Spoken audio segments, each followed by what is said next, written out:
Assalamualaikum warahmatullahi wabarakatuh. Pada kesempatan kali ini, saya akan menjelaskan mengenai persamaan dasar akuntansi.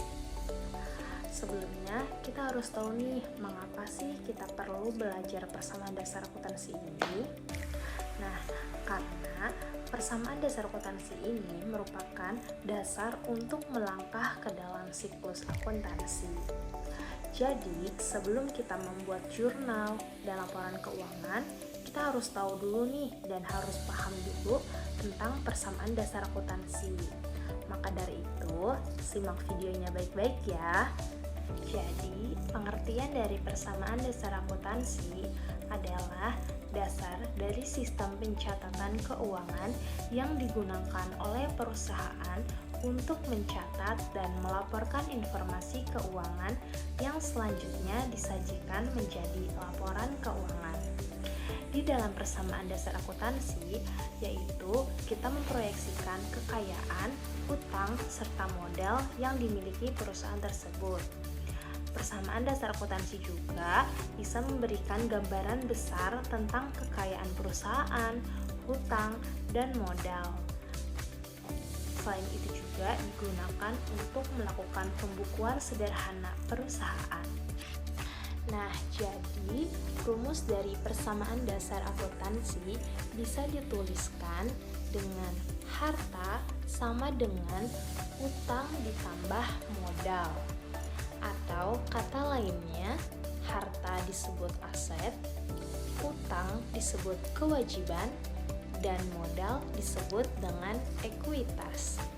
Sehingga nilai harta atau aset ini nilainya akan sama dengan utang ditambah dengan modal. Nah, aset ini disebut juga dengan aktiva, kewajiban dan ekuitas disebut juga dengan pasifa. Oke, selanjutnya kita akan membahas unsur-unsur persamaan dasar akuntansi. Sebelumnya sudah dibahas ada harta, modal, dan kewajiban. Nah, ketiga hal tersebut merupakan unsur-unsur persamaan dasar akuntansi. Untuk unsur-unsur persamaan dasar akuntansi yang pertama, yaitu ada harta atau aset atau juga disebut dengan aktiva. Nah, ini merupakan kepemilikan aset, harta, dan kekayaan yang menunjang kegiatan perusahaan dan dapat ditukar dalam bentuk uang tunai.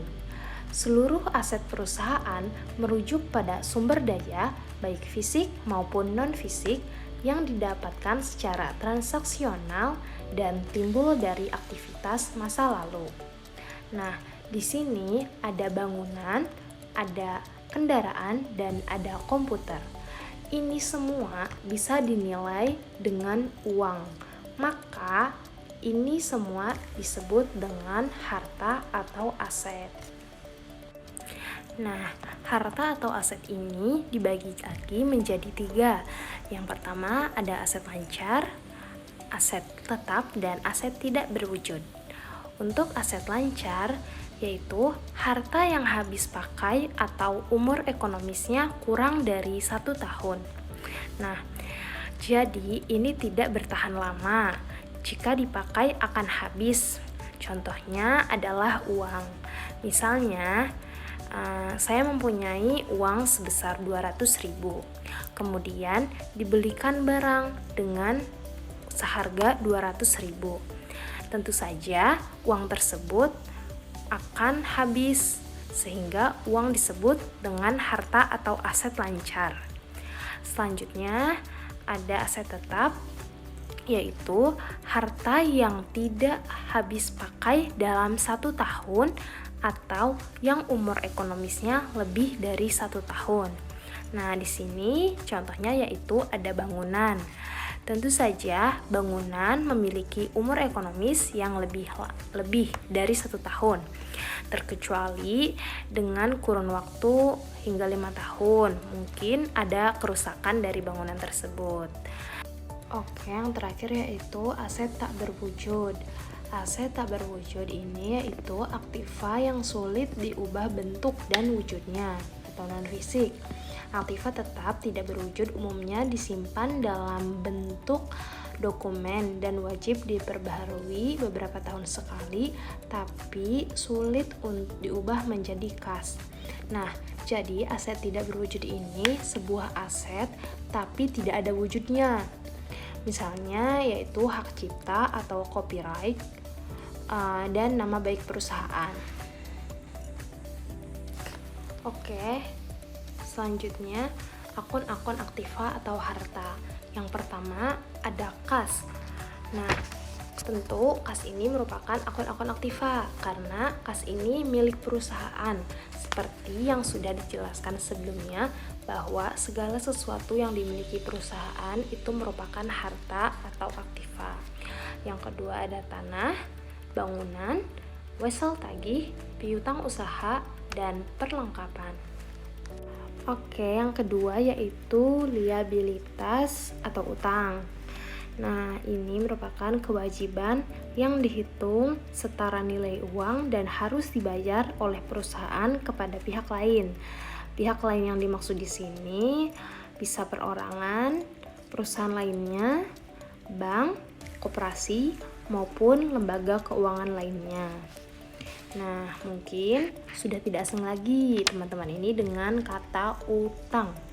Nah, jadi utang ini misalnya kita menggunakan barang atau jasa orang lain tetapi belum dibayar. Itu disebut dengan utang.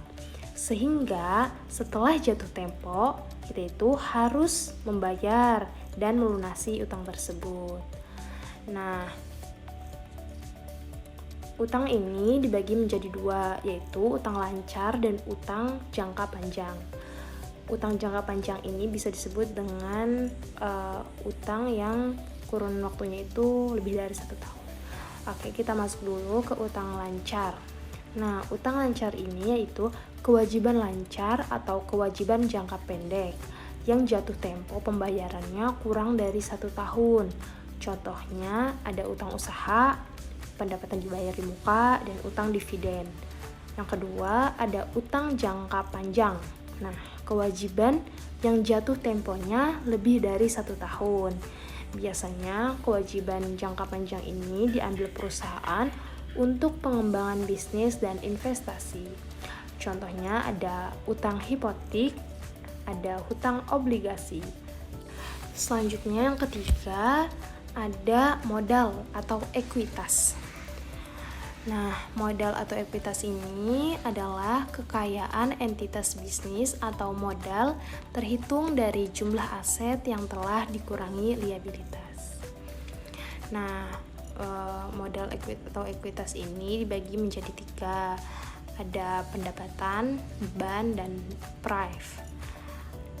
Pendapatan adalah peningkatan ekuitas pemilik yang diakibatkan oleh proses penjualan barang atau jasa kepada konsumen.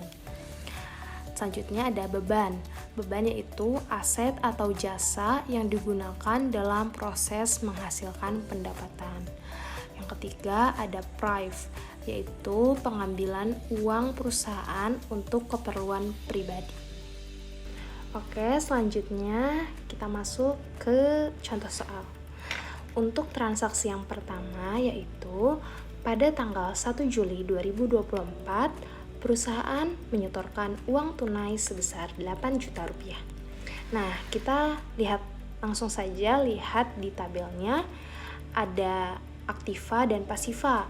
Dan aktiva ini tentu ada kas, perlengkapan, dan peralatan. Dan pasiva ini tadi sudah saya jelaskan yaitu ada utang dan modal.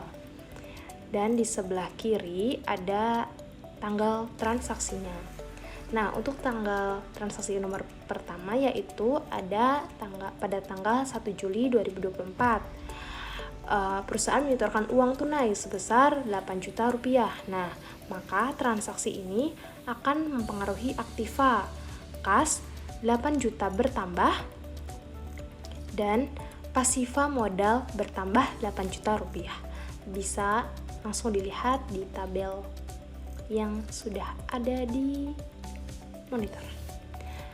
Selanjutnya, pada soalan kedua yaitu transaksi kedua pada tanggal 5 Juli 2024 dibeli peralatan kantor seharga 3 juta rupiah, dibayar dengan kas seharga 2 juta rupiah, dan sisanya dibayar bulan depan.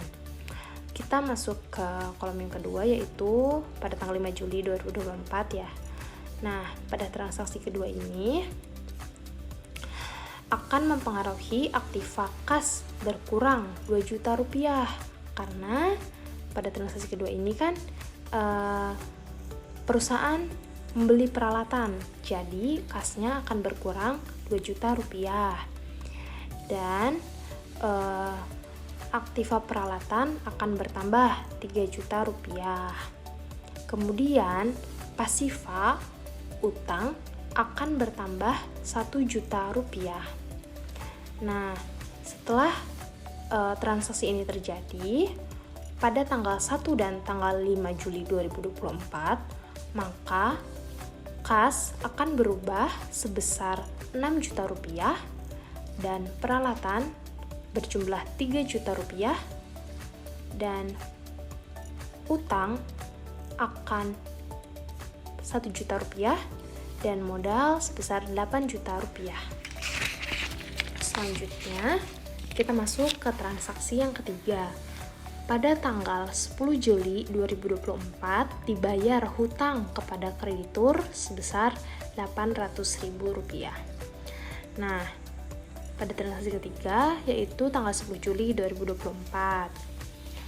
Maka transaksi tersebut akan mempengaruhi aktiva kas berkurang sebesar 800.000. Di sini kita tulis minus ya. 800.000 dan juga pasifa utang berkurang 800.000.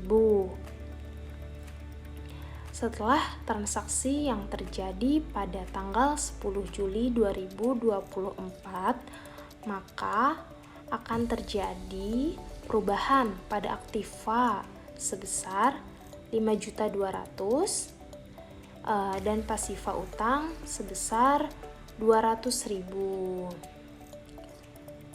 dan modal tetap yaitu 8 juta. Oke, selanjutnya transaksi yang keempat yaitu pada tanggal 15 Juli 2024 diterima pendapatan jasa angkut sebesar 2 juta rupiah. Nah, kita tulis di sini tanggalnya 15 Juli 2024. Nah, pada transaksi ini mempengaruhi aktiva kas bertambah 2 juta rupiah dan juga pasifa modal bertambah 2 juta rupiah. Nah, setelah